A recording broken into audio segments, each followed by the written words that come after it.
One of the important and eye-opening failures I had in pursuit of my career was when I was applying for masters in one of the top colleges in India. So I got through the entrance test that happens and then the studio test. It was all fine. Then I got a chance to do an interview with the college, and that's where they asked, "Why do you want to join the program?"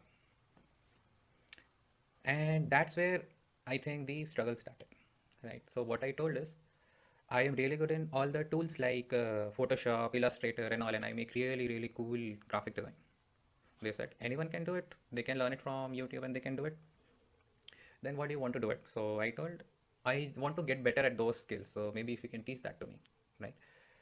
And that is where I think the things went wrong, and I didn't get through. But what they told us, it's not just about what you know, but why you want to do something, right? And then it was like a very good lesson for me, and I went back and thought really hard that what is it, right? What do I want to do? So then I realized it was not just about you know getting better at graphic design or some certain tools. I just didn't want to just produce any graphic design, right? But what I wanted to do was to help people with the skills that I had, and I wanted to get better at that. So I wanted to learn how to solve problems for people and how can I help them with doing that. So in all my life I have seen a lot of problems and gaps around.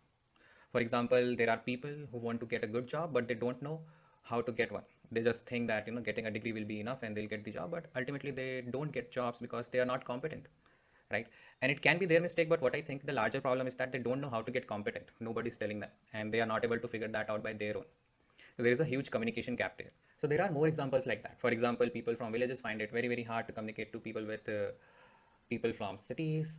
There are people from one background that who find it very difficult to communicate with people from another background. And there is a huge, huge gap here and there wherever you see. And I used to see that a lot. And I really wanted to contribute in solving those problems.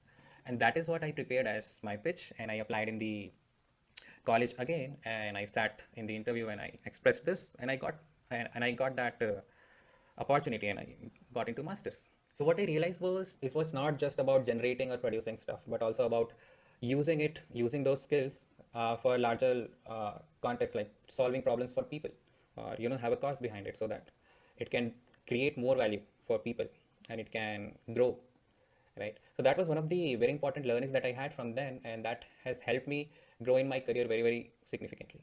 So that's one of my failure stories. I would be happy to know about yours, and how are you doing currently?